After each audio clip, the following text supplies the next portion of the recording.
moment, everything shifts. Stop what you're doing, right now. Seriously, close every tab you have open in your head and stay with me for just the next 30 seconds, because what I'm about to share with you is not a productivity tip. It's not a morning routine hack. It's not advice from some influencer who read 3 books and turned them into a YouTube series. What I'm about to tell you could be the single most important shift you make this decade.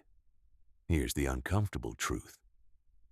While you've been reading emails, scrolling feeds, multitasking your way through the day, and telling yourself you're staying on top of things, someone else has been going deeper, thinking harder, building something remarkable, not because they're smarter than you, not because they got lucky, but because they mastered one skill that most people completely ignore.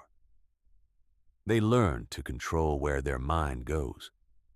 Attention is not just a mental function. It is the raw material of every achievement, every relationship, every breakthrough, every failure. Where your attention flows, your life follows. That's not poetry. That's neuroscience. That's lived experience. That's what separates the people who get where they want to go from the ones who always feel like they're running but never arriving. The world we live in today is not designed to help you focus. It is designed, deliberately, precisely, with billions of dollars of research behind it, to fragment your attention into 1,000 tiny pieces and sell those pieces to advertisers. Every notification, every autoplay video, every "you might also like" prompt. These are not accidents. They are weapons aimed at your most valuable resource, your mind. But here's the thing. Once you see the game, you can stop being played by it. In the pages that follow, you will discover the science of how your brain processes attention and why it constantly works against you. You will understand the 4 invisible forces that are quietly destroying your potential. You will learn a battle-tested system for rebuilding your focus from the ground up. And you will walk away with the kind of mental clarity that turns ordinary effort into extraordinary results. This is not theory.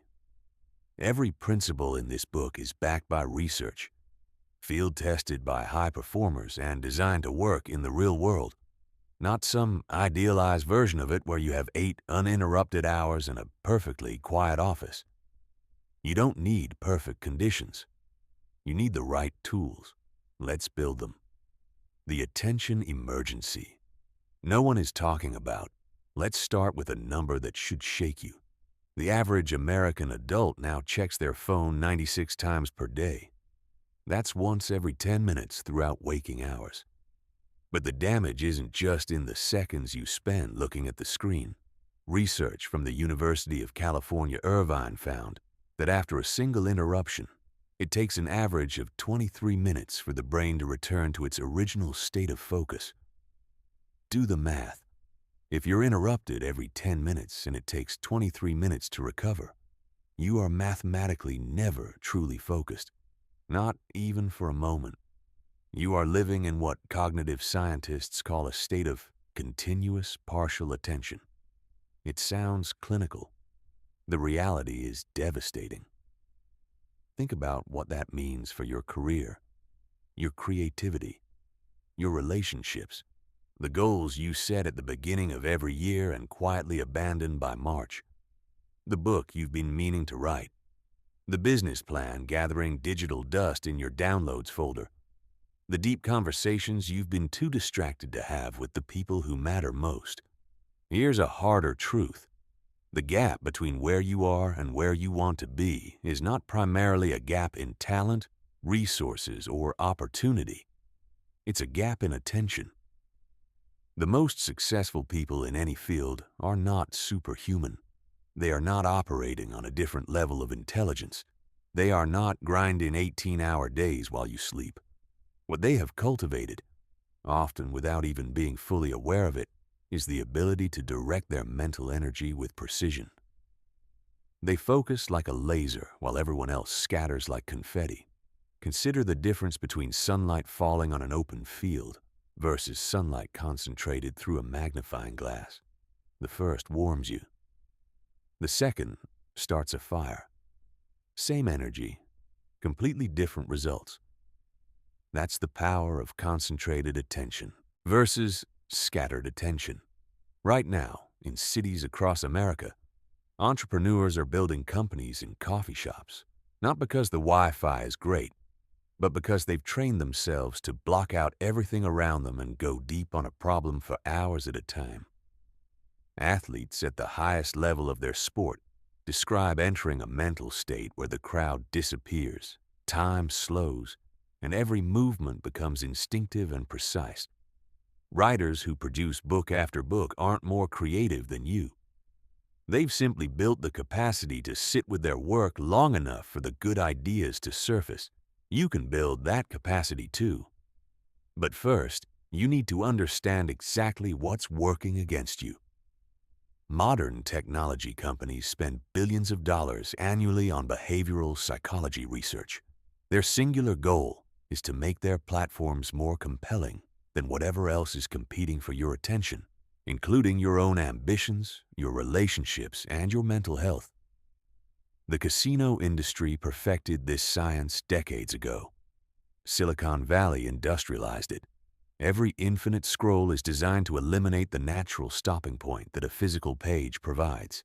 Every notification badge is engineered to trigger the same anxiety response that a ringing phone once did. Every algorithmic recommendation is calibrated to the specific psychological profile you've been building with every click, pause, and share. You're not addicted because you're weak. You're addicted because the addiction was engineered, but knowing that changes everything. Because once you understand the mechanism, you can begin to dismantle it. The people winning in today's world are not the ones who have willpower that is somehow superior to yours. They are the ones who have built systems, habits, and environments that make focused behavior automatic and distracted behavior difficult. They've stopped relying on motivation and started designing their lives for concentration. That's exactly what this book is going to help you do. But before we can build something new, we have to understand what we're up against. And what we're up against goes much deeper than apps and notifications. It goes all the way down to the wiring of the human brain itself. Why your brain is sabotaging you. And how to fight back your brain was not built for the 21st century. It was built for a world that no longer exists. Roughly 200,000 years of human evolution produced a nervous system optimized for survival on the African savanna. In that world, the ability to notice new stimuli, a rustle in the grass, a shift in the wind, an unfamiliar shape on the horizon, was the difference between life and death. The brain that survived was the brain that paid attention to everything, constantly without rest. Fast forward to today. That same brain, with its hair-trigger attention system, sits inside your skull while you're trying to write a quarterly report. And every email notification, every ambient conversation, every status update, every news alert triggers the same ancient circuitry that once kept your ancestors alive. Your brain hasn't received the memo that the lions are gone. Here's what happens neurologically when you try to focus. Your prefrontal cortex, the brain region responsible for planning, reasoning, and executive control, attempts to lock your attention onto a chosen task. But simultaneously, the brain's threat detection system, housed in the amygdala, is scanning the environment for anything new or unexpected. When something triggers that system, your brain releases a small surge of dopamine. You feel it as a pull toward the distraction, a mild but insistent urge to look, to check, to respond. Over time, with enough repetitions, this process becomes a deeply grooved habit. The dopamine hit from checking your phone trains your brain to crave more dopamine hits from checking your phone. The loop tightens. The neural pathway deepens. The behavior becomes automatic. This is not weakness. This is biology. But here is the extraordinary thing about biology. It is not fixed. The brain's capacity to rewire itself, what neuroscientists call neuroplasticity, is one of the most remarkable discoveries in modern science. Your brain is not a static organ. It is a living, dynamic system that physically changes in response to how you use it. Every time you notice your mind wandering and deliberately pull your attention back to your work, you are doing a mental rep. You are strengthening the neural network associated with sustained attention and weakening the neural network associated with reactive distraction. Do this consistently, over weeks and months, and your ability to focus changes not just behaviorally but structurally at the level of brain anatomy itself.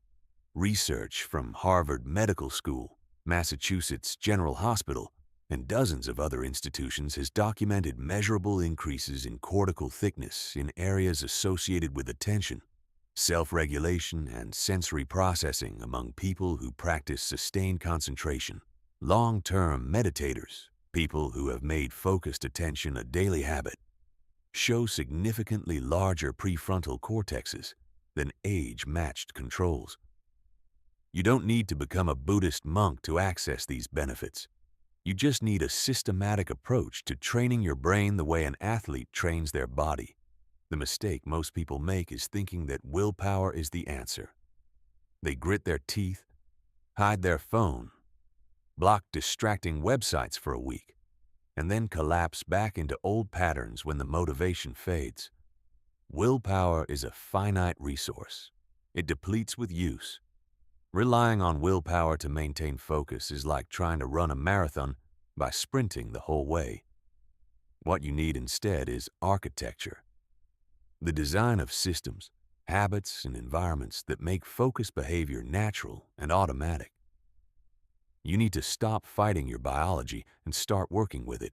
That's what the rest of this book is about. But first, let's examine the 4 specific forces that are undermining your mental performance right now. These are not obvious. Most people never identify them. And that's precisely why they never escape them. The 4 hidden forces draining your mental power. Most people blame their focus problems on laziness, bad habits, or simple distraction. But the real culprits run deeper. 4 invisible forces that operate beneath the level of conscious awareness, quietly dismantling your ability to think clearly and work effectively. Until you name them, you can't defeat them. Force 1. The myth of multitasking. Let's settle this once and for all. Multitasking is not a skill. It's a lie you tell yourself to feel productive while actually performing at a fraction of your potential. What you experience as multitasking is actually rapid serial switching.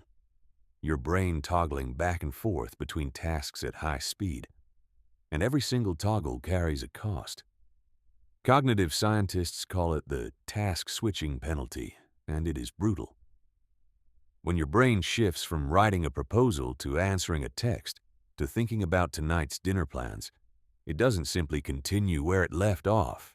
It has to rebuild its context, reconstruct the problem space, reload all the relevant information. This process consumes significant mental energy and time, anywhere from a few seconds on simple tasks to several minutes on complex ones. The higher the stakes of the work, the higher the switching penalty. Complex cognitive tasks, strategic thinking, creative problem-solving, deep learning, are devastated by interruption. Research shows that people attempting cognitively demanding work while also monitoring communications for messages produce output that is measurably lower in quality, takes longer to complete, and contains more errors than the same work done with undivided attention. Top performers understand this instinctively. They don't multitask on things that matter. They practice what Cal Newport calls deep work, periods of single-minded, undistracted engagement with one important challenge. And because they're not diluting their cognitive resources across multiple streams, They produce more in less time, at a dramatically higher quality level. The solution isn't managing multiple tasks better. It's doing one thing at a time, with everything you have. Force 2. Decision fatigue. Here's something that surprises most people. Every decision you make costs you mental energy.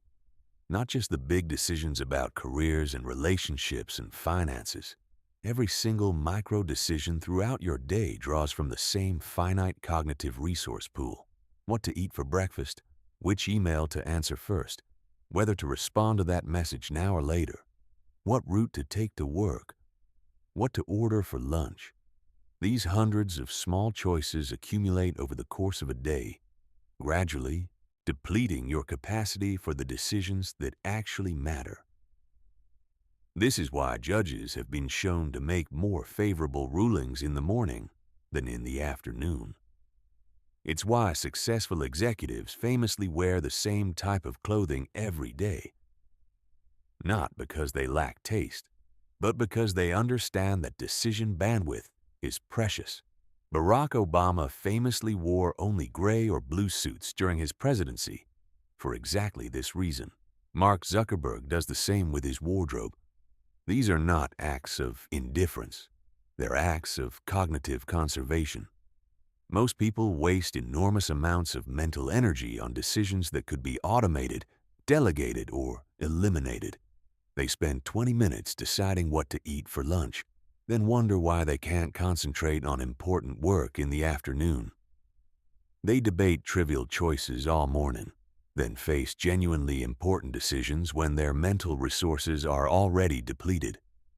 The solution is ruthless simplification.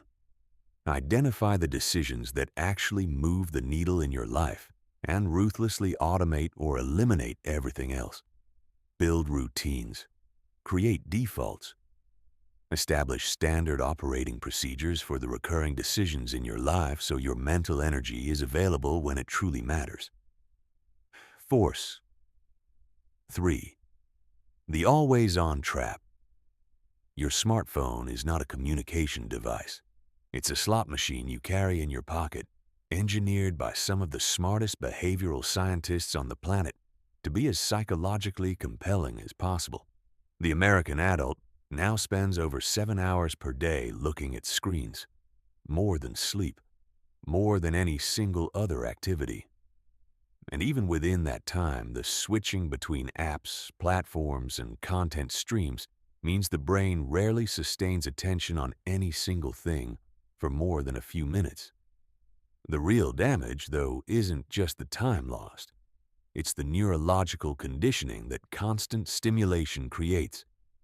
Every time you reach for your phone out of habit rather than purpose, you are training your brain to equate boredom with emergency, discomfort with crisis, and stillness with something that needs to be fixed immediately. This makes sustained attention nearly impossible, because deep focus requires the ability to sit with a difficult problem long enough for understanding to develop. And that requires tolerating the discomfort of not having immediate stimulation. People who have conditioned their brains to demand constant input find that kind of stillness genuinely distressing. It registers as a problem to be solved rather than a state to be cultivated. The most focused people treat their devices like power tools. You use a power saw when you need to cut wood. You don't carry it around all day, turning it on every 10 minutes out of habit. They have designated times for checking messages, structured windows for consuming content, and long stretches of their day where the phone is simply not part of the equation. Force 4. Environmental noise. Your environment is not neutral. Everything in your physical and digital space either supports your ability to think clearly or competes with it. And most people's environments are actively working against them. Open-plan offices, once celebrated as engines of collaboration, have been shown in study after study to significantly reduce worker productivity. The constant ambient noise, the visual movement, the social pressure to appear available, all fragment attention and prevent the deep engagement that produces high-quality work. The clutter on your desk taxes your visual processing system, diverting cognitive resources away from your actual task. The dozen open browser tabs signal to your brain that there are multiple things competing for attention, even if you're not actively looking at them. The phone sitting face up on your desk, even in silent mode, has been shown in research to measurably reduce cognitive performance simply by its presence. Your environment sends constant signals to your brain about what kind of mental work is expected. A clear, minimal workspace signals focus. A chaotic, cluttered space signals fragmentation. And your brain responds accordingly. These four forces, multitasking, decision fatigue, the always-on trap, and environmental noise, are not obstacles you occasionally encounter. They are the permanent background conditions of modern life. And together, they form a perfect storm designed to keep you operating at a fraction of your actual cognitive capacity. But now that you can see them, you can start to dismantle them, which is exactly what the next chapter is going to show you how to do. Building the focus power system, your blueprint for mental domination. Everything you've learned so far has been preparation for this. You now understand why your brain resists sustained focus, which hidden forces are working against you, and what the science says about rewiring neural pathways for better concentration. Now it's time to build the actual system, a comprehensive framework for taking complete control of your attention and directing it with precision toward what matters most. The focus power system is built on four interconnected pillars. Think of them as the four legs of a table. Remove any one of them and the whole structure becomes unstable. Master all four, and you'll have a platform for mental performance that most people never come close to achieving. Pillar 1. Attention architecture. Architecture is the science of designing spaces that serve specific human purposes. A well-designed hospital facilitates healing. A well-designed school facilitates learning. A well-designed focus environment facilitates deep concentration. Attention architecture is about deliberately designing your physical space, digital environment, and daily schedule to make focused work the natural default and distraction the exception. Start with your physical workspace. Clear everything from your desk that isn't directly related to your current task. Clutter is cognitive taxation. It forces your visual system to constantly process irrelevant stimuli. Natural light is ideal. If unavailable, bright, even artificial lighting reduces the brain's workload in processing visual information. Temperature matters. Research suggests the cognitive sweet spot sits between 68 and 72 degrees Fahrenheit. Sound is individual. Some people achieve better focus with white noise or instrumental music. Others need silence. What's universally unhelpful is unpredictable, intermittent noise that grabs your attention involuntarily. Your digital architecture requires equal care. Turn off every notification that isn't genuinely urgent. This includes email alerts, social media pings, news updates, and app badges. These interruptions don't just steal the seconds you spend reading them. They break your concentration and initiate the 23-minute recovery cycle. Batch your digital communication into 2 or 3 designated windows per day. Outside of those windows, you are effectively unreachable, and the world will adjust. Your temporal architecture, how you design your schedule, may be the most powerful lever of all. Identify when your cognitive energy naturally peaks. For most people, this is 2 to 4 hours after waking.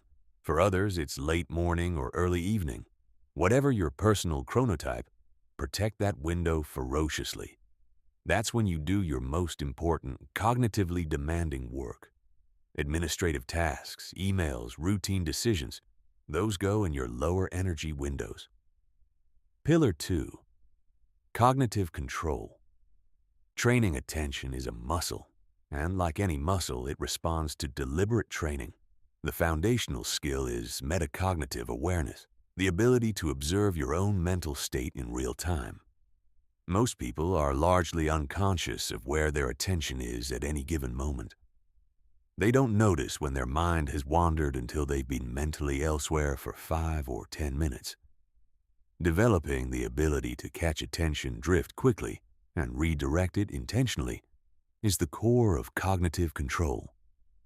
The simplest, most well-researched method for building this skill is focused attention meditation. This does not require spiritual orientation, special equipment, or hours of daily practice. 5 to 10 minutes each morning is enough to produce measurable results. Sit comfortably. Choose a single focus point, most commonly the physical sensation of breathing, and maintain your attention there. When your mind wanders, and it will, notice that it has wandered and gently return attention to your focus point. That act of noticing and returning is the mental rep. It's the cognitive equivalent of a bicep curl. Beyond meditation, any activity that demands sustained attention strengthens this capacity. Reading a challenging book without stopping to check your phone, working through a complex problem without task switching, maintaining presence in a deep conversation. The key is not the specific activity. It's the quality of sustained intentional engagement. A practical technique for managing internal distractions during focused work is called thought labeling. When an intrusive thought arises, a worry, a to-do item, an unrelated idea, instead of either following the thought or aggressively suppressing it, simply give it a neutral label: planning, worrying, problem-solving. Then return to your work. The label acknowledges the thought without feeding it energy. Most thoughts, when acknowledged this way, dissipate naturally within seconds. Pillar 3. Flow state engineering. Flow is the state of complete absorption in challenging activity, what psychologist Mihaly Csikszentmihalyi called the optimal experience. Athletes call it being in the zone. Musicians call it playing in the pocket. Whatever you call it, flow is when human performance reaches its peak. In flow, the prefrontal cortex temporarily quiets its self-monitoring function. Self-consciousness fades. Time distorts. Hours pass in what feels like minutes, or moments stretch into crystalline clarity. Cognitive resources that would normally be divided across self-monitoring, worrying, and environmental scanning are fully channeled into the task at hand. The result is performance that feels effortless while objectively being exceptional. Flow is not random. It follows predictable conditions that you can learn to engineer. The 3 most critical are the challenge-skill balance, clear goals with immediate feedback, and the elimination of both external and internal distractions. The challenge-skill balance means your task must be difficult enough to require full engagement, but not so difficult as to produce anxiety. Too easy, and boredom sets in. Too hard, and panic replaces flow. The sweet spot, where you are stretched but not overwhelmed, is where flow lives. This means you must continuously calibrate your challenges as your skills develop, progressively increasing difficulty to stay in that productive tension. Clear goals mean you know exactly what you are trying to accomplish in any given session. Not work on the project, but complete the executive summary section with 3 supporting data points. The brain's attention system organizes around specific objectives. Vague goals produce vague focus. Immediate feedback means you can tell in real time whether you're succeeding. When feedback is delayed or absent, part of your attention drifts toward uncertainty about performance. Engineers know immediately whether their code compiles. Athletes receive instant feedback from the ball's trajectory. Writers can assess in real time whether a sentence captures their intended meaning. Structure your work to provide the clearest possible feedback loop. Pillar 4. Power channeling. You could have perfect focus and still fail to make meaningful progress if you're focusing on the wrong things.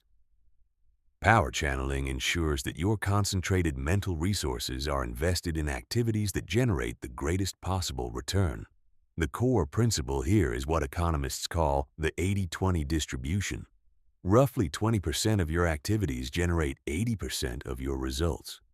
The challenge is identifying which 20% those are, and then protecting that work with the same ferocity that a professional athlete protects their training. Most people spread their attention evenly across their entire to-do list, treating a transformative strategic initiative with the same urgency as answering a routine email. This is cognitive malpractice, the ability to distinguish between what feels urgent and what is actually important, and to consistently prioritize the latter, is one of the rarest and most valuable cognitive skills a person can develop. Power channeling also requires understanding that different types of mental work demand different cognitive conditions. Creative thinking, generating new ideas, making novel connections, exploring possibility space, benefits from open, relaxed attention. Analytical thinking, evaluating options, solving structured problems, processing data, benefits from intense, narrow focus. Strategic thinking, understanding complex systems, anticipating consequences, making decisions under uncertainty, benefits from reflective, pattern-seeking attention. When you match your cognitive mode to your task requirements, every hour of work becomes more effective. Fortress mind, protecting your mental resources in a world at war with your attention. Make no mistake, your attention is a battlefield. The companies that profit most from the digital economy do so by capturing and monetizing human attention at scale. Facebook, Google, TikTok, Instagram. These are not primarily technology companies. They are attention extraction companies. Their products are engineered by teams of behavioral scientists, cognitive psychologists, and machine learning specialists whose singular purpose is to make their platforms more compelling than whatever else you might choose to do with your time. This is not hyperbole. Former insiders at these companies have spoken openly about the deliberate use of variable reward schedules, the same psychological mechanism that makes slot machines addictive. Social validation triggers, the dopamine hit of likes and comments, and fear of missing out engineering. The anxiety that something important is happening right now that you're not seeing. These mechanisms work not because people are weak. They work because they were specifically designed to exploit vulnerabilities in universal human psychology. Against this level of sophistication, good intentions are not enough. You need a fortress.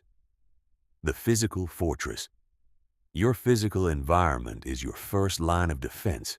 Every object in your workspace either supports your ability to think clearly or competes with it. There is no neutral ground.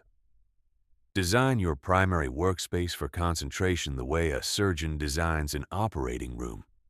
Every tool has a specific purpose. Every element serves the work and everything else is removed. Clear your desk to a single task's worth of materials.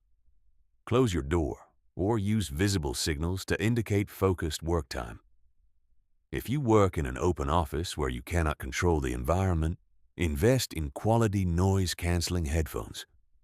The marginal cost is trivial compared to the cognitive value of protected concentration time. Create physical barriers to distraction. If your phone needs to be nearby, place it face down and in silent mode. Better yet, put it in a drawer. Research published in the Journal of the Association for Consumer Research found that the mere presence of a smartphone on a desk, even face down, even silenced, measurably reduced available cognitive capacity. The solution isn't willpower. It's removing the object from your field of awareness entirely. Designate specific spaces for specific types of mental work. If you always do your most important creative or analytical work at the same location, a particular desk, a specific coffee shop, a home office, your brain begins to associate that environment with focused work. Over time, simply arriving in that space begins to prime your neurology for concentration. The environment becomes a trigger for the mental state you want to access. The digital fortress. Your digital environment requires even more deliberate design, precisely because it is the primary theater of the attention war. The single highest leverage change you can make is turning off notifications, not reducing them, not managing them, but eliminating every notification that is not absolutely essential. This includes email alerts, social media notifications, news updates, app badges, and every other digital interruption mechanism. If something is genuinely urgent, people will find a way to reach you. Almost nothing that arrives as a push notification is genuinely urgent. Install website blocking software for your designated focus periods. Tools like Freedom, Cold Turkey, or Focus allow you to block specific sites or all internet access for defined time windows. This moves the decision point from, should I visit this distracting site right now, to, did I set this up to be blocked? A decision you made in advance when you were thinking clearly, rather than in the moment when impulse is most powerful. Establish strict communication batching. Check email twice a day, at designated times. Check social media in a defined window for a defined duration. Outside of those windows, these applications are simply not part of your reality. You will be surprised how quickly both your productivity and your mental peace improve when you're no longer in a state of perpetual alert for incoming messages. The biological fortress. Even perfect environmental design cannot compensate for a depleted brain. Your biological foundation, sleep, nutrition, movement, stress management, determines the cognitive resources you have available to protect and direct. Sleep is non-negotiable. The prefrontal cortex, your brain's executive control center, operates at reduced capacity when you are sleep-deprived. Cognitive neuroscientist Matthew Walker's research at UC Berkeley documents compellingly that even moderate sleep restriction, 6 hours instead of 8, sustained over 2 weeks, produces cognitive deficits equivalent to complete sleep deprivation for 24 hours. And crucially, sleep-deprived people are poor judges of their own impairment. They feel fine. They're not. Physical movement profoundly impacts cognitive performance. Aerobic exercise in particular stimulates the production of brain-derived neurotrophic factor, BDNF, a protein that neuroscientists have called miracle grow for the brain. BDNF promotes the growth of new neurons, strengthens existing neural connections, and improves the brain's ability to sustain attention and resist distraction. A 20-minute walk before a focused work session has been shown to produce measurable improvements in subsequent cognitive performance. Stress management is the last biological pillar, and one of the most underrated. Chronic stress floods the brain with cortisol, which impairs prefrontal cortex function, elevates reactivity to distractions, and literally shrinks the hippocampus over time. Practices that reliably reduce the physiological stress response, deep breathing, physical exercise, adequate sleep, social connection, are not luxuries. They are cognitive performance tools. The psychological fortress. The most sophisticated layer of your mental fortress is psychological. Even with a perfect environment and optimal biological functioning, your mind will generate its own distractions. Intrusive thoughts, unresolved worries, half-formed plans, emotional residue from difficult interactions. You need tools for handling these internal threats to concentration. The daily mind-clearing practice is one of the most effective. Before beginning a focused work session, spend 5 minutes writing down everything that's competing for mental space: concerns, to-do items, unresolved issues, anxieties.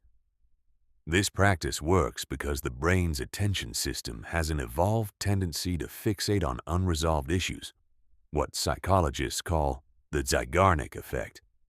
Once something is captured in writing, the brain's vigilance system can relax its hold on it, freeing attentional resources for the task at hand. Thought labeling, described earlier, handles the intrusive thoughts that arise during focused work. And mindfulness meditation, practiced consistently, builds the metacognitive capacity to notice when your mind has been captured by a distraction and return it to your chosen focus, automatically, gently, without drama or self-judgment. Building the fortress takes time, but each element you add creates compounding returns. Every improvement in your environment makes focused work slightly more natural. Every biological optimization gives you more cognitive resources to work with. Every psychological tool makes your mental fortress more resilient. Over weeks and months, these advantages accumulate into something that most people have never experienced. A mind that is genuinely, sustainably, powerfully under your own control. The compound mind. How focused thinking multiplies over time. Here is perhaps the most important concept in this entire book, and the one most people miss entirely. The value of sustained focus is not arithmetic. It's exponential. Think about compound interest.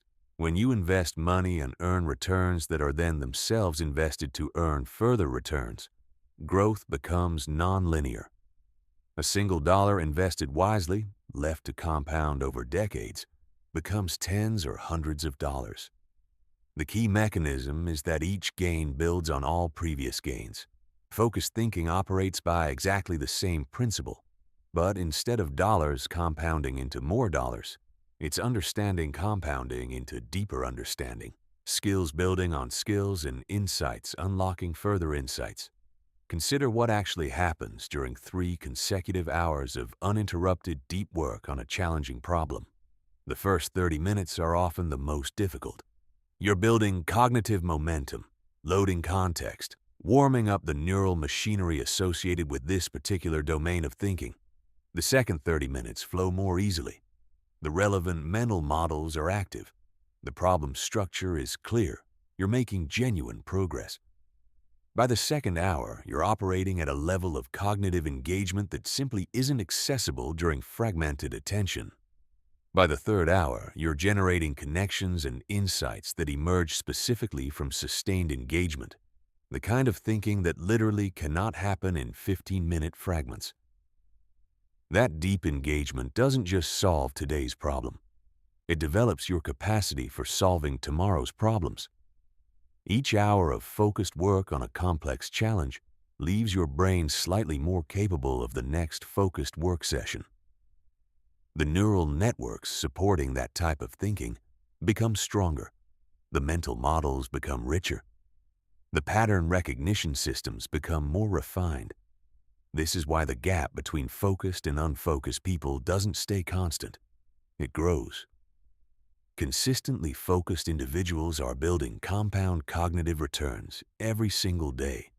They're getting better at focusing, which allows them to work at greater depth, which produces better results, which reinforces their commitment to focused work, which makes the next session more productive. It's a virtuous cycle with no natural ceiling.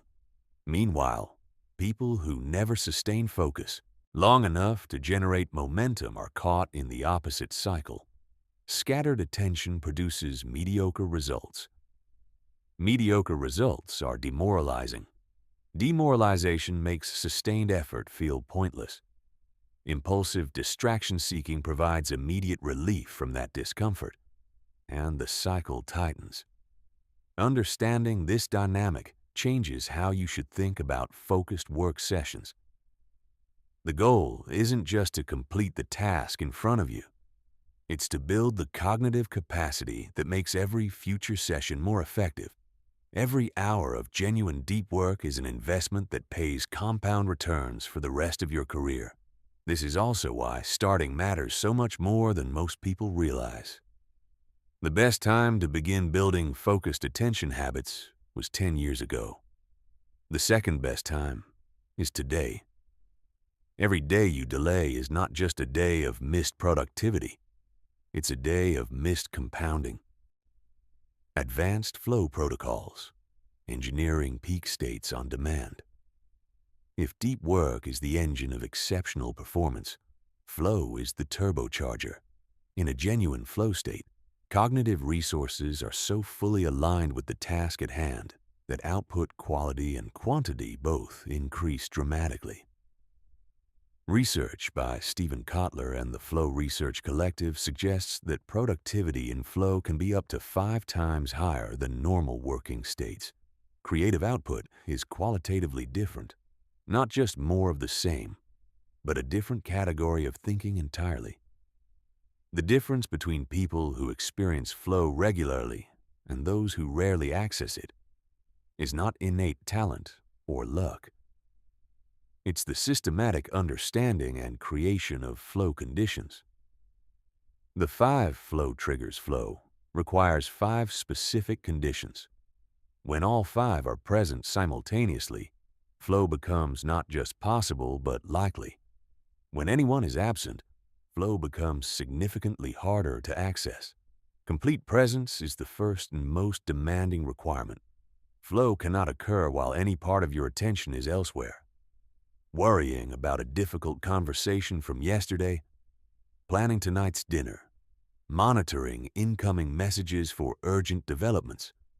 Your nervous system must be fully and exclusively engaged with the current task. This is why the pre-session clearing practice described in the previous chapter is so important. Getting everything competing for mental space out of your head and onto paper before you begin a focused session dramatically increases the probability of accessing flow. The challenge skill balance is the second requirement and the one most amenable to deliberate engineering. Flow lives in the narrow band between boredom and anxiety, where you are being stretched by your work but not overwhelmed by it. As your skills in any domain develop, you must continuously increase the difficulty of your challenges to stay in that productive tension. Deliberately setting yourself slightly above your current comfort level is not masochism, it's flow cultivation. Clear goals form the third requirement, not general intentions but specific, concrete objectives for each work session. The brain's attention system organizes around explicit targets. When you know exactly what you're trying to accomplish, all relevant cognitive resources can align toward that objective. When goals are vague, attention disperses accordingly. Immediate feedback is the fourth requirement.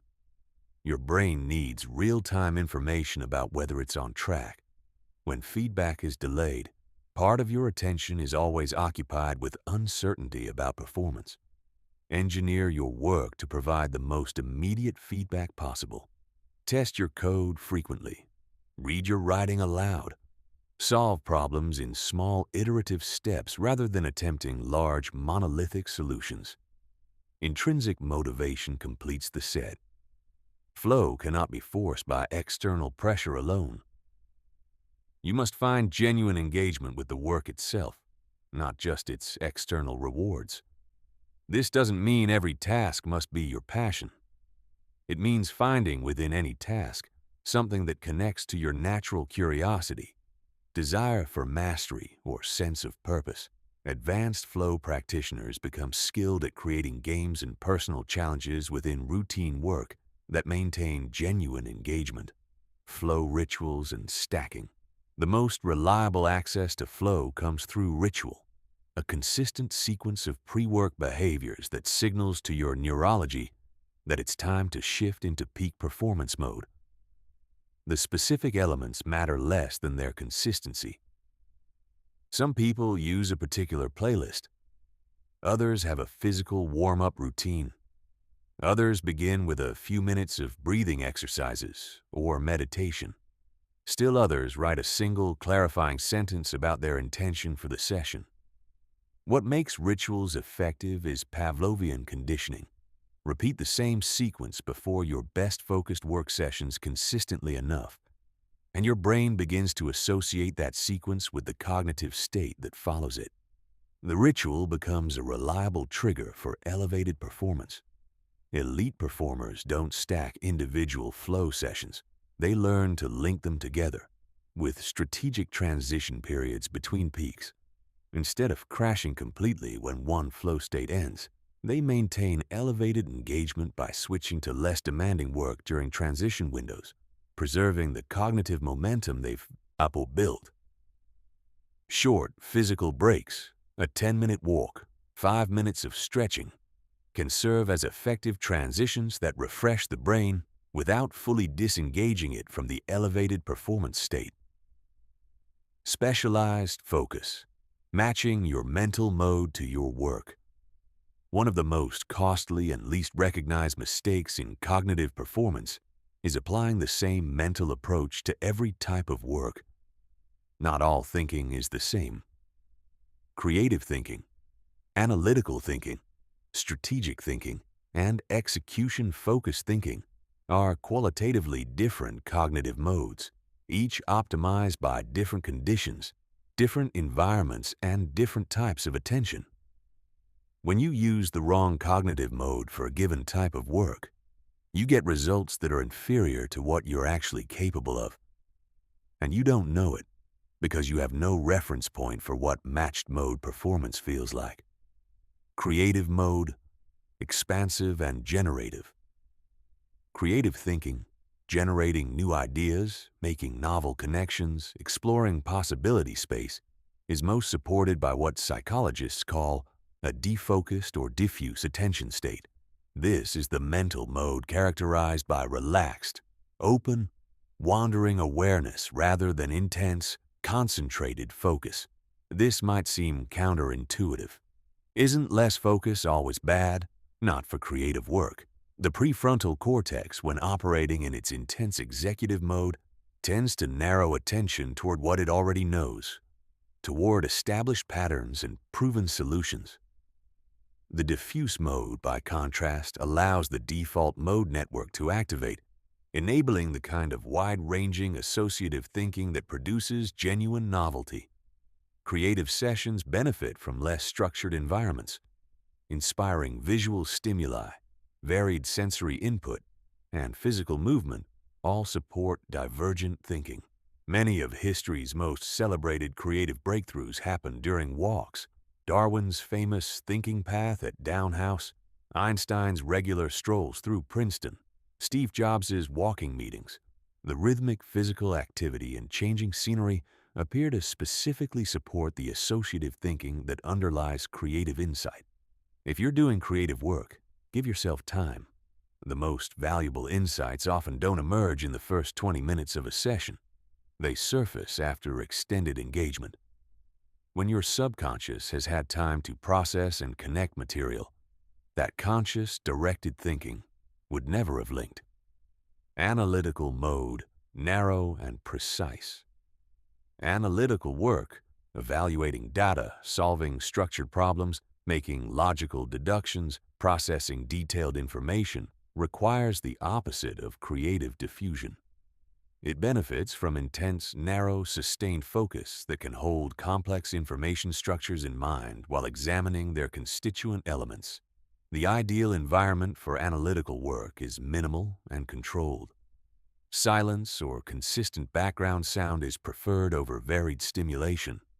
A clean, organized workspace reduces the cognitive overhead of processing visual information. Everything needed for the analysis should be immediately at hand. Everything else should be absent. Analytical sessions are best kept shorter and more intense than creative sessions. The brain can only sustain maximum precision attention for limited periods, typically 60 to 90 minutes, before fatigue sets in and error rates increase. Working in intense focus sprints with brief recovery periods often produces better analytical output than attempting to maintain peak concentration for hours at a stretch. Strategic mode, wide and systems-oriented. Strategic thinking requires stepping back from immediate details to perceive patterns across time and domains. It's about understanding how parts fit into wholes, how present decisions create future conditions, and how systems behave over extended time frames. Strategic thinking benefits from a different kind of setting than either creative or analytical work, one that supports reflection and contemplation. Many experienced executives and strategists report that their best strategic insights emerge not during structured meetings, but during quieter moments, early morning before the workday begins, long walks, or the kind of unstructured mental wandering that happens when you deliberately give your mind permission to roam without agenda. Regular thinking time, unscheduled periods devoted to reflecting on high-level questions without immediate deliverables, is a practice common among highly effective leaders. It feels unproductive by conventional metrics. It is often the source of the decisions that change everything. Execution mode, systematic and consistent execution work. Translating decisions into actions, maintaining quality through repetitive tasks, attending to the details that separate good from great, requires a different quality of attention yet again. Not the expansive creativity of creative mode, not the analytical precision of problem-solving mode, but the steady, process-oriented attention that sustains quality performance over time. The most effective strategy for execution work is systematization. Remove as many decisions as possible from the execution process itself, so that cognitive resources can be devoted entirely to quality maintenance rather than process navigation. Build checklists, templates, and standard operating procedures. Batch similar execution tasks together to minimize task switching costs. Create rhythmic schedules that support sustained performance. Many people find that music with a consistent beat helps maintain steady execution pace.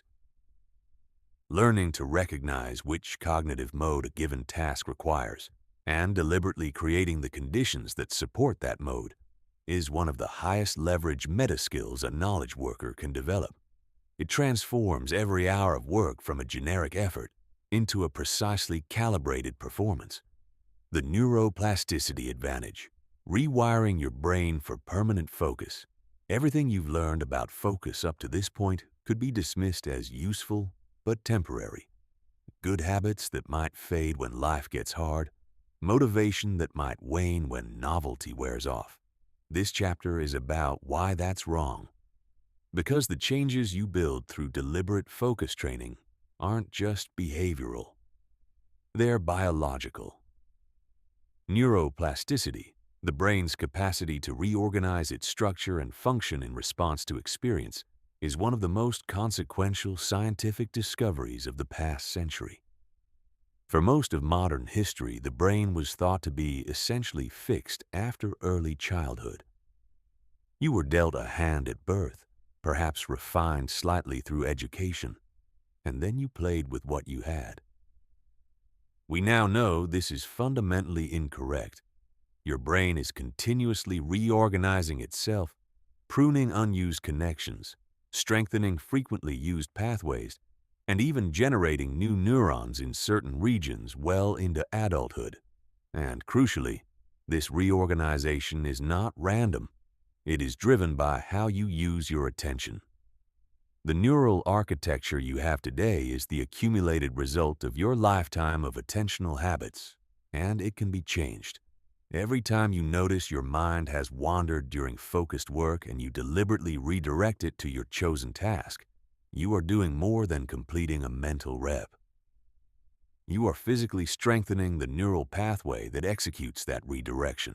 Repeat it consistently, hundreds of times per week, across weeks and months, and that pathway becomes the highway. The automatic default response when attention drift occurs. The wandering still happens. You just catch it faster and return faster, with less effort. Brain imaging studies using functional MRI and structural MRI have documented these changes with remarkable clarity. Long-term meditators, the group that has most systematically trained sustained attention over years, show measurable differences in prefrontal cortex thickness. insula development, and the connectivity patterns of the default mode network compared to age-matched non-meditating controls. These aren't subtle statistical effects. They're visible in individual brain scans.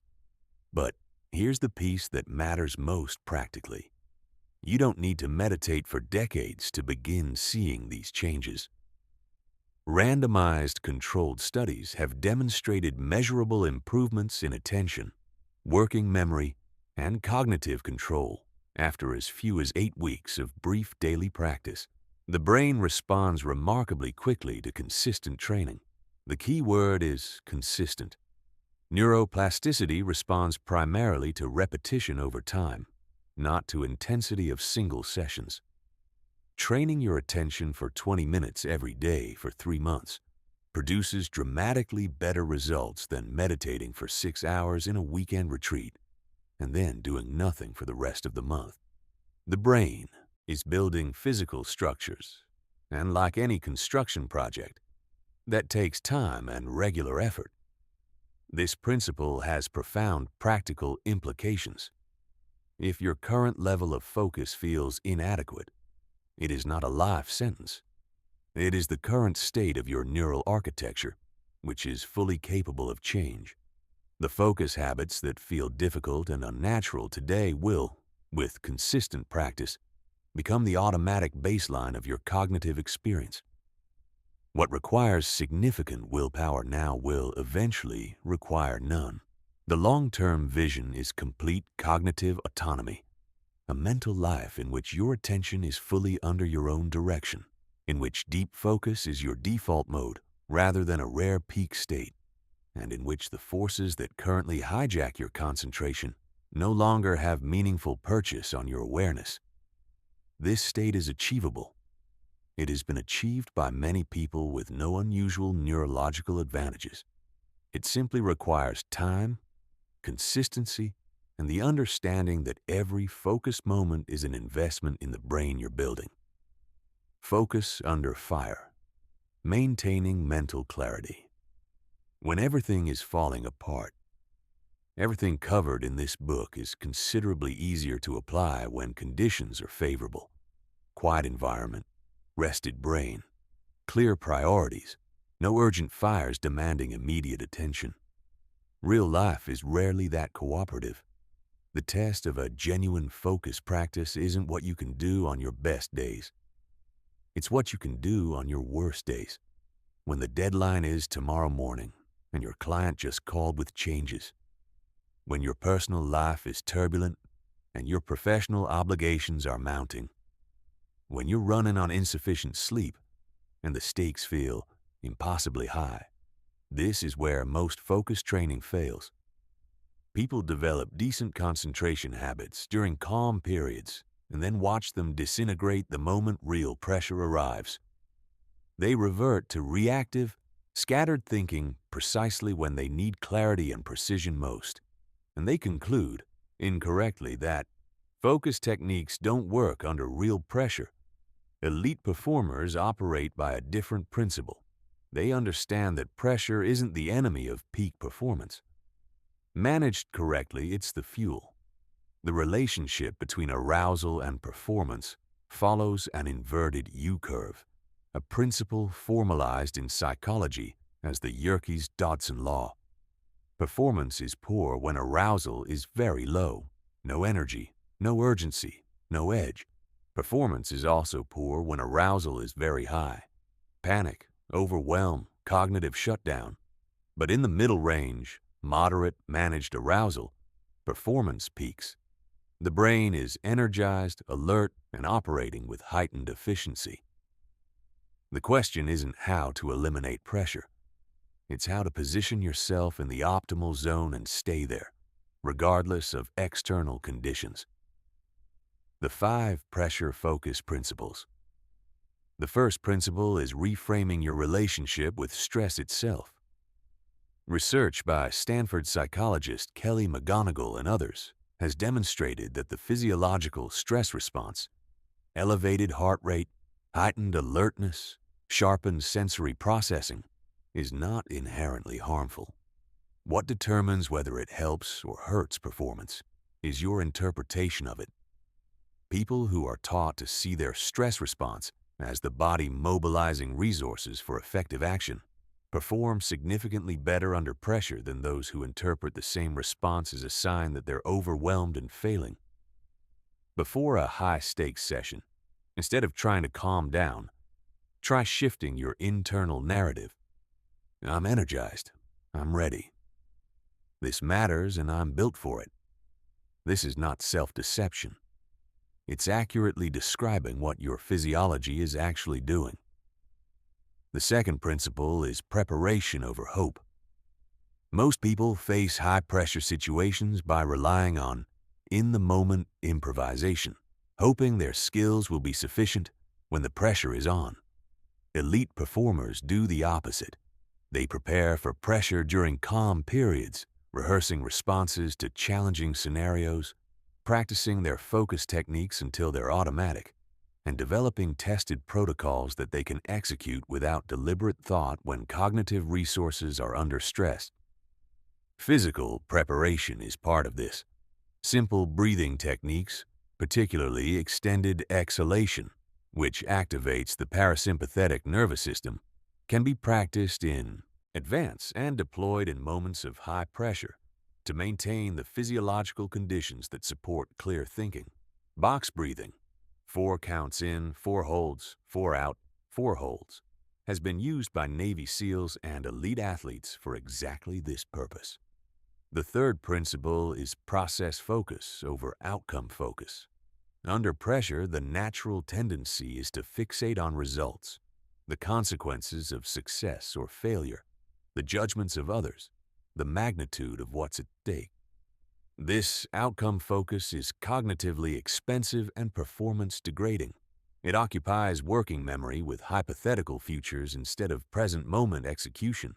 The elite performer's alternative is ruthless process focus. What is the next right action? Not the ultimate outcome. Not what success will mean. Not what failure would cost. Just, what is the specific thing I need to do in the next 5 minutes?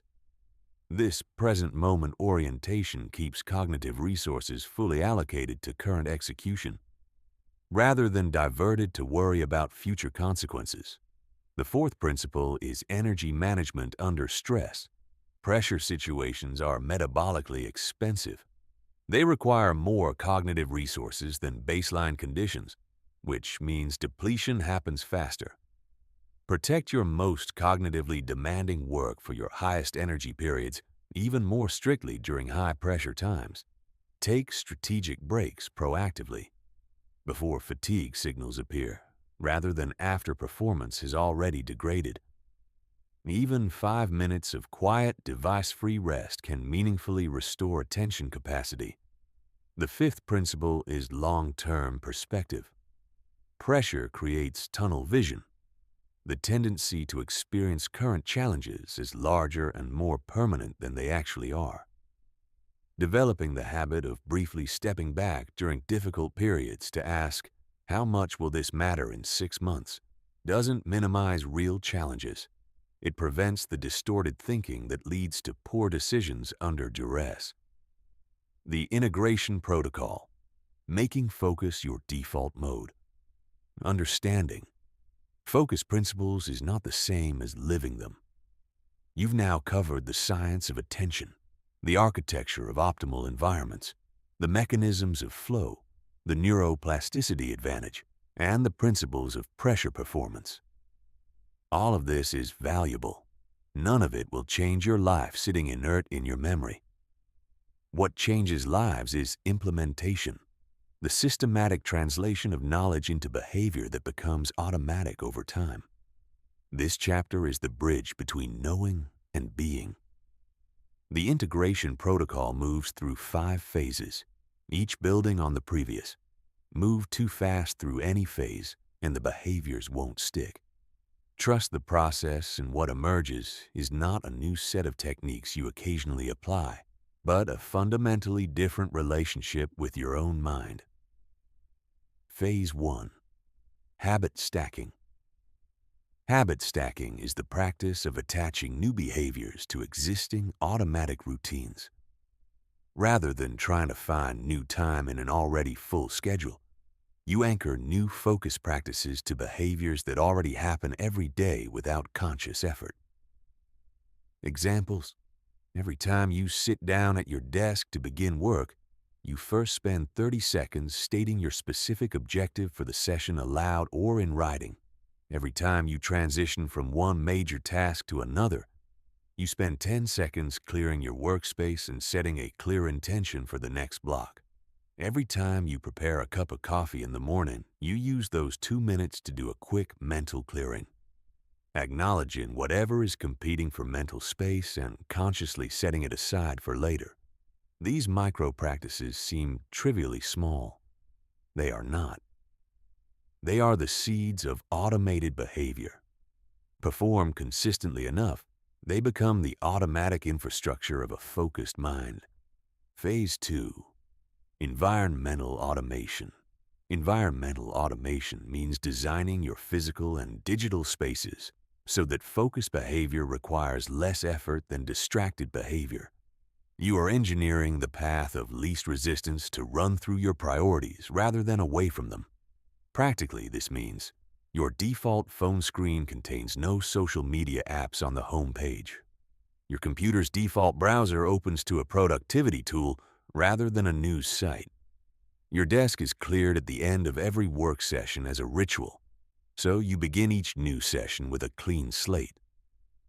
Focus blocking software is pre-scheduled to activate during your deep work windows without requiring a daily decision. Physical items that support focused work. The specific notebook, the reference materials for your current project, the noise-canceling headphones are immediately at hand. Items that might distract you require deliberate effort to access. The goal is making your future self's good choices easier and less effortful than the alternatives. When focused behavior is the easiest available option, you'll take it. Phase 3. Metacognitive integration. Metacognitive integration means developing the habit of regularly checking in on your own mental state throughout the day, not anxiously or compulsively, but with the calm curiosity of an athlete monitoring their physical performance during training. Several times throughout your workday, pause for a few seconds and ask yourself, how sharp is my thinking right now?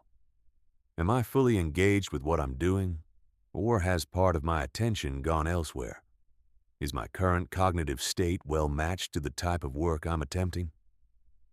Would a 5-minute break restore more value than the next 5 minutes of degraded performance?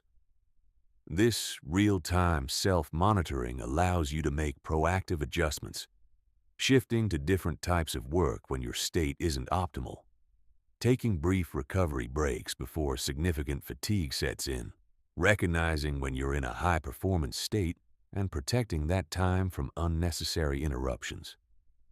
Phase 4. Social and relational integration. Your social environment either supports or undermines your focus practice. This is uncomfortable, but important. People who are closest to you, family, colleagues, close friends, have expectations about your availability and responsiveness that may conflict with the boundaries necessary for deep work. Social integration means having explicit, kind, direct conversations about what your focus practice requires and what people can realistically expect from you. It means explaining why you don't respond immediately to every message and when they can expect to hear from you. It means being more fully present during social time because you're not blurring it with distraction, which often improves relationships even while you're becoming less constantly available. The goal isn't isolation. It's intentionality about when you're in focused work mode versus when you're fully available for human connection. People who understand this distinction often find that their relationships improve because when they are present, they're genuinely present. Phase 5. Temporal integration. Temporal integration means redesigning your schedule at the structural level to support sustained focus rather than fighting against it. Most people's schedules are accidental, built up through years of accumulated obligations, social norms, and reactive habit rather than deliberate design. The focused performer's schedule is designed from the inside out, starting with the highest priority deep work and building everything else around it. Peak mental energy hours are protected for the most cognitively demanding creative or analytical work. Administrative tasks, routine communications, and meetings are batched into designated windows. Recovery periods are scheduled, not left to chance. Temporal integration also means understanding and respecting your personal cognitive rhythms. Your energy, attention, and creative capacity fluctuate in predictable cycles throughout the day. Learn those rhythms through observation and align your most important work with your peak periods. Trying to force deep work during your natural low-energy window is like trying to sprint uphill. Possible, but inefficient. Working with your cognitive rhythms multiplies the return on every hour. The psychology of sustained excellence. Why most focus training fails and how to make yours too. Most attempts at improving focus fail. Not because the techniques are wrong, but because the psychological foundations are never addressed. You can design the perfect workspace, establish the perfect schedule, learn the perfect meditation technique, and still find yourself back in scattered distraction patterns within a few weeks. This happens because behavioral change, lasting, deep, automatic behavioral change, requires more than techniques. It requires shifting the underlying psychological structures that drive behavior in the first place. Foundation 1. Intrinsic motivation. The research on motivation is unambiguous. Behavior driven by external rewards or social pressure is inherently fragile. As soon as the external pressure is removed, the behavior tends to disappear with it. Lasting change requires intrinsic motivation, genuine personal interest in the process itself, not just the outcomes it produces. What this means practically is that you need to find something genuinely engaging about the practice of focused work, not just its results. For some people, this is the flow experience itself, the sensation of being fully absorbed in challenging work, operating at peak capacity, generating insights that feel beyond normal reach. For others, it's the identity aspect, the growing sense of being a person who values mental clarity and acts accordingly. For others still, it's the connection to larger purposes, the understanding that the depth of focused work they bring to their craft is itself a form of excellence and contribution. Find your own intrinsic connection to focused work. Without it, techniques are temporary crutches. With it, focused work becomes something you actively want, not something you force yourself to do. Foundation 2. Identity alignment. James Clear, in his influential work on habit formation, makes a distinction that is highly relevant here. The most durable behavior change happens at the identity level, not the outcome level. People who want to lose weight as an outcome often fail. People who see themselves as someone who takes care of their body tend to make different choices automatically, across many contexts, over time. The same principle applies to focused work. If you see yourself as someone who struggles with focus but is trying to get better, you're fighting against your own self-concept every time you attempt a focused work session. If you begin to see yourself as someone who values deep work, who naturally protects their cognitive resources, who is building a focused mind, then every focused behavior becomes evidence confirming your identity rather than an exception to your self-concept. This identity shift happens incrementally through action. Every focused session adds a small deposit to your psychological account of, I am someone who does this. Over time, the account balance grows, the identity solidifies, and focused behavior becomes self-reinforcing, rather than effortful. Foundation 3. Resilience over perfection. Nothing disrupts a focus practice faster than perfectionism. People who expect linear improvement, who interpret bad days as evidence that the system isn't working, who abandon their practice at the first significant setback. These people cycle through focus techniques repeatedly without ever building lasting capability. Real cognitive development is not linear. It involves good days and bad days, periods of apparent plateau followed by sudden jumps in capability, and inevitable disruptions from life's unpredictable demands. Expecting this variability and building psychological resilience around it, continuing the practice because you understand the long-term trajectory, not because today was easy, is what separates people who build lasting focus from those who cycle endlessly through the latest productivity system. When you have a scattered, unfocused day, the appropriate response is not self-criticism or abandonment of the practice. It's curiosity. What conditions led to this? What can I learn? And then simply returning to the practice the next day, as if the setback never happened. Foundation 4. Sustainable pacing. The most common failure mode in focus development is unsustainable ambition at the start. Inspired by a book or talk or exemplary high performer, people commit to dramatically intensive practices. Hours of daily meditation, radical schedule restructuring, extreme digital detox. These are often physiologically and psychologically unsustainable. They produce 2 weeks of dramatic effort followed by collapse and a sense of failure. Sustainable pacing means finding the level of practice that is challenging but maintainable indefinitely. Not just when you're highly motivated, not just in ideal conditions, but on ordinary days when life is demanding and energy is limited. Small, consistent improvements compound far more effectively than dramatic efforts that burn out. Foundation 5. Purpose. Connection. Perhaps the most powerful psychological foundation of all is a clear, personal, specific understanding of why focused work matters to you.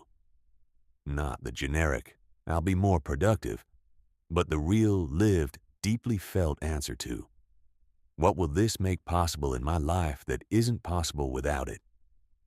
The work you could accomplish with 10 hours per week of genuinely focused deep work over a year, 5 years, a decade, is probably significantly different from what you're currently producing.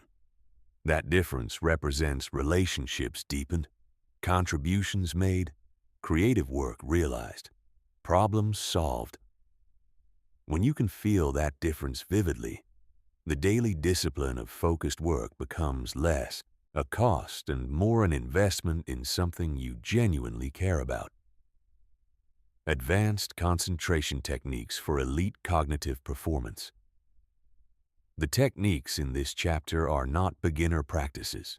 They build on the foundations established in previous chapters and require a working capacity for sustained focus before they can be effectively applied. But for those ready to work at this level, they represent the difference between good cognitive performance and genuinely exceptional cognitive performance. Technique 1. Micro-recovery. Attention cycling. Conventional wisdom treats attention as something to maximize for as long as possible before resting. Elite performers understand that this approach leads to gradual degradation, and that strategic micro-recovery actually enables longer periods of high-quality focus than continuous maximum effort.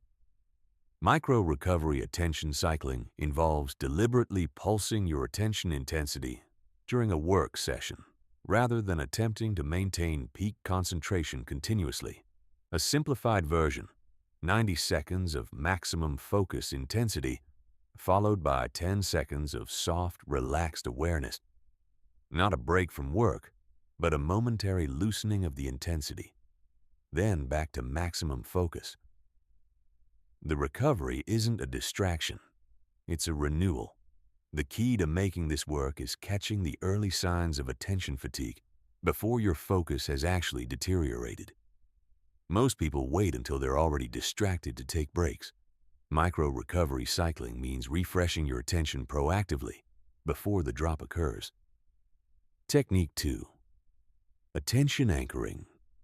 Under fire. Basic focus training happens in controlled, low-distraction environments. But the real world is not controlled. You need to be able to maintain focus quality even when conditions are imperfect. Attention anchoring under fire means deliberately training in the presence of gradually increasing distractions, controlled exposure to the conditions that would normally disrupt your concentration, until those conditions lose their power to hijack your awareness. Practical implementation. Begin with subtle background stimulation. Office ambient noise. Quiet conversation in another room. Practice maintaining focus while this stimulation is present. Over weeks, gradually increase the intensity of the distractors. The goal is not to become impervious to all distraction. That's neurologically impossible. The goal is to develop the capacity to maintain your primary focus while having peripheral, non-hijacked awareness of distracting stimuli. Technique 3. Cognitive load optimization. Different mental tasks consume different cognitive resources in different quantities. Creative work is cognitively expensive but doesn't require maximum precision. Detailed analytical work demands a high degree of precision but operates within a more defined cognitive space. Communication-intensive work consumes significant resources but in different ways than solitary analytical or creative work. Cognitive load optimization means deliberately sequencing your daily work to make the best use of your available cognitive resources at each time of day. Do your highest load, most demanding cognitive work in your peak energy windows. Batch cognitively similar tasks to minimize switching costs. Alternate between high-load and moderate-load activities across the day to maintain consistent performance without burning out. Advanced practitioners become acutely sensitive to their real-time cognitive state and develop the ability to match task selection to current cognitive capacity with increasing precision. This real-time calibration prevents both underperformance, attempting complex work when cognitively depleted, and unnecessary waste, doing low-value work during peak cognitive windows. Technique 4. Attention. Granularity control. Just as a camera lens can zoom in and out, skilled attention can be deliberately adjusted across a continuum from broad, diffuse awareness to narrow, intensely concentrated focus. And the ability to make these adjustments deliberately and quickly is a significant performance advantage. Broad attention is appropriate for initial brainstorming, pattern recognition across large domains, and early-stage creative exploration. Narrow attention is appropriate for detailed analysis, precise execution, and tasks requiring high accuracy. The ability to select the appropriate attention grain for each task, rather than defaulting to a single attention style for everything, makes every type of work more effective. Practice deliberately switching between attention modes. Start a session in broad, exploratory mode for 10 minutes. Then deliberately shift to narrow, precise focus for 20 minutes. Then return to broad mode for reflection. The conscious practice of intentional mode switching builds the metacognitive flexibility to match attention style to task requirements automatically. Technique 5. Metacognitive performance. Monitoring. The most advanced focus practitioners maintain a running real-time awareness of their own cognitive performance, not obsessively but with the calm, background attentiveness of an experienced driver monitoring road conditions. This metacognitive monitoring allows proactive performance management, catching early signs of attention drift before they become full distraction episodes, recognizing cognitive fatigue before it degrades output quality, identifying when a task is not well matched to current cognitive state and making adjustments accordingly. The practice develops gradually through consistent attention training. Early in the process, you notice when your focus has already deteriorated significantly. With practice, you catch the early warning signs.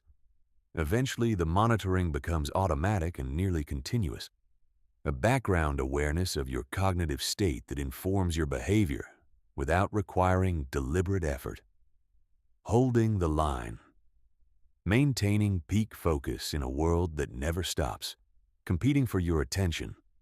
Everything covered in this book will be tested every day, from every direction by systems of extraordinary sophistication and resources that dwarf anything a single individual can bring to bear against them. That's the honest reality. The companies that profit from your distraction are not going away. They are getting better at what they do with more data, more refined algorithms, and more targeted psychological mechanisms than they had last year or the year before. The attention economy is not a trend. It is a permanent feature of the technological landscape you inhabit. What changes with everything you've learned is your relationship to that landscape. You are no longer an unconscious participant in a game designed for you to lose. You are a deliberate, informed, systematically prepared practitioner with clear principles for protecting and directing your most valuable resource. This final chapter consolidates the defense strategies needed to sustain peak cognitive performance, not just this week or this month, but as a permanent operating mode. Attention sovereignty. Attention sovereignty is the foundational principle. You decide where your attention goes, not algorithms, not notification systems, not other people's urgency. You. This requires operating primarily in what we might call intentional mode, rather than reactive mode. Reactive mode means responding to whatever arrives, checking messages when notifications arrive, consuming content when it's algorithmically served, giving attention to whatever appears in your environment. Intentional mode means deciding in advance what you will attend to, when, for how long, and for what purpose, and then protecting those decisions against competing demands. Building intentional mode as your default requires the environmental automation and temporal integration practices covered in earlier chapters. It also requires the psychological confidence that comes from believing, based on evidence from your own practice, that you can create more value through deliberate, focused attention than through constant responsiveness. Cognitive immunization. Understanding the specific psychological mechanisms that distraction technologies use to capture your attention creates a kind of cognitive immunity. When you can recognize the variable reward schedule of social media feeds, the social validation trigger of notification counts, and the FOMO engineering of trending content, these mechanisms lose much of their power over you. You see the manipulation for what it is, and seeing it creates space for conscious choice. Practice building this recognition in real time. When you feel the pull toward a distracting application or behavior, pause for 3 seconds and ask, what specific psychological mechanism is creating this pull? Is it genuine need, or is it engineered impulse? That 3-second gap between impulse and action is where your cognitive autonomy lives. Purpose-driven technology. The most sustainable relationship with technology is one organized around purpose. You use tools when they serve your clearly defined goals, and you don't use them when they don't. This sounds simple. It requires significant intentionality to implement in a world where technology use has become deeply habitual and socially normalized.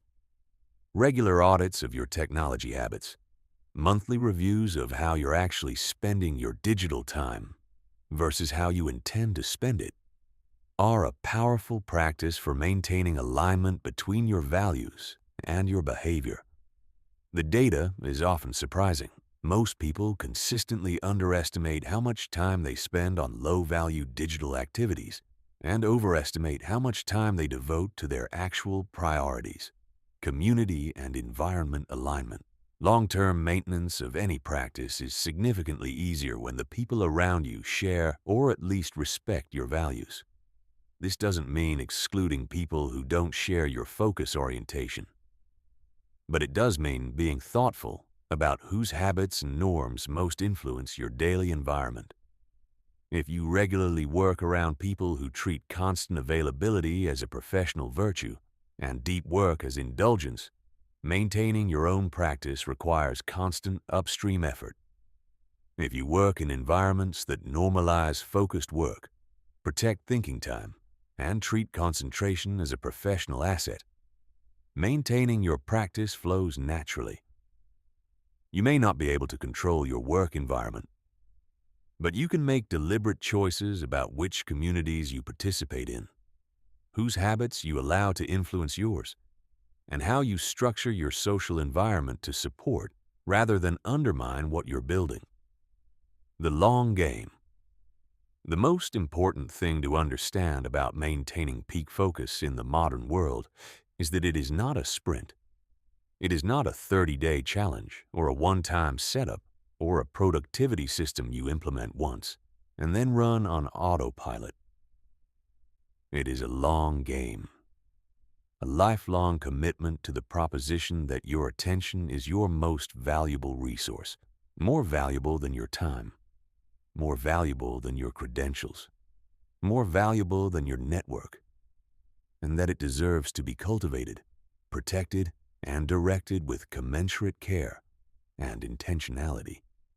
The people who win this game are not the ones with the most willpower or the perfect morning routine or the most sophisticated productivity system. They are the ones who understand the depth of what's at stake and make a decision, a real, committed, revisited decision to play the long game with their minds. Your complete mental transformation, blueprint, the 3-phase plan. Everything you've learned comes down to this: a clear, sequenced, actionable plan for transforming your relationship with your own mind. Not a collection of tips, not a vague intention to focus more. A specific phased blueprint with defined objectives, measurable milestones, and a realistic timeline built on the actual pace of neurological change. Phase 1. Foundation building, days 1 through 60. The first 60 days are not about achieving peak performance. They are about creating the structural conditions that make peak performance possible. Think of this as laying the concrete slab before building the house. Sleep optimization is the non-negotiable starting point. Commit to 7 to 9 hours of quality sleep per night for the duration of this phase. This is not a preference. It is the biological prerequisite for everything else. Without adequate sleep, every other practice in this blueprint will underperform. No exceptions. Environmental design comes second. During the first 2 weeks, systematically redesign your primary work environment for focus. Remove clutter from your workspace. Eliminate visible distractions. Set up technology defaults that reduce notification frequency. Create at least one physical space in your home or workplace that is designated exclusively for deep, focused work. Daily attention training begins in week 1 at 5 minutes per day. Formal focused attention meditation. Sit, choose a focal point, maintain attention, notice wandering, return. That's it. 5 minutes. Non-negotiable, every day. This is your most important practice and the one most likely to be abandoned if you set unrealistic initial expectations. 5 minutes that you actually do is infinitely more valuable than 20 minutes you aspire to.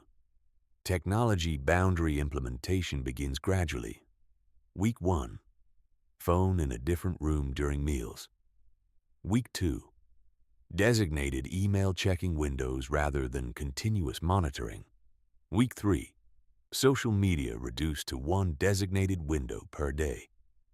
These changes accumulate without creating the psychological backlash that comes from attempting everything at once. Attention pattern observation, without judgment, without pressure to change, begins immediately. Simply notice when your focus is sharpest. What conditions support concentration? What consistently triggers distraction? You are gathering data about your own cognitive rhythms that will inform the rest of the blueprint. Phase 2. Skill development. Days 61 through 150. Phase 2 is where you build capability. The foundation is in place. Now you systematically develop the specific cognitive skills that enable sustained peak performance.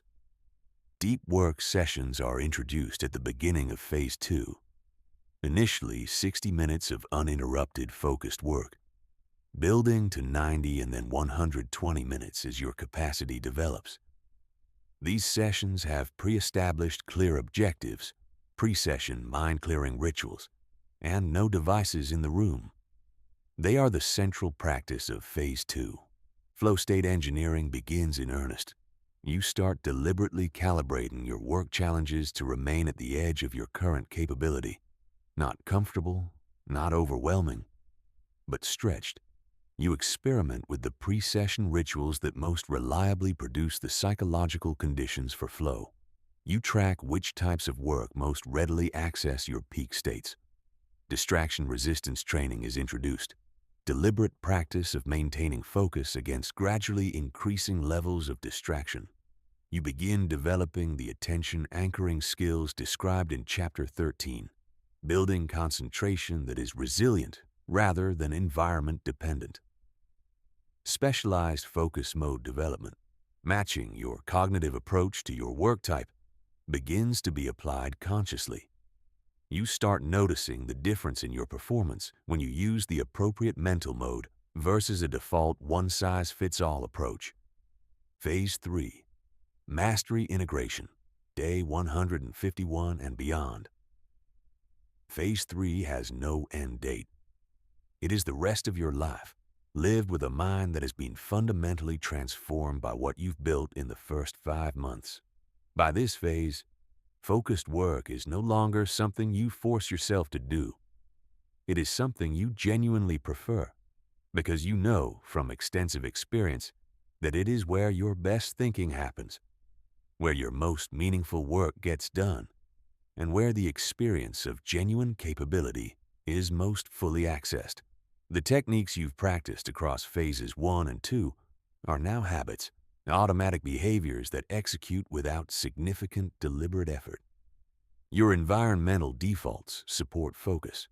Your social boundaries are established and respected. Your sleep, nutrition, and movement habits maintain the biological foundation for peak cognitive performance. The most significant change in Phase 3 is the compounding effect. Months of consistent practice have not just built a set of skills, they have built a platform, a cognitive infrastructure from which everything you do becomes more effective. Your creative work is more original, your analytical work is more precise, your strategic thinking is more encompassing, your relationships are deeper because you can be more fully present. What you have built through the systematic application of everything in this blueprint is not just better productivity, it's cognitive autonomy, the foundational freedom of a mind that chooses its own direction, sustains its own focus, and creates its own results.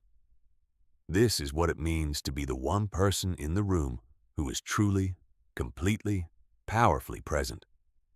Not just physically, but mentally. The one whose thinking goes deeper, whose solutions are more creative, whose commitment is more sustained. You now have the blueprint. The science is proven. The path is clear. What remains is the most important decision of all. Will you begin? Where focus goes, power flows, and now you know exactly how to direct it.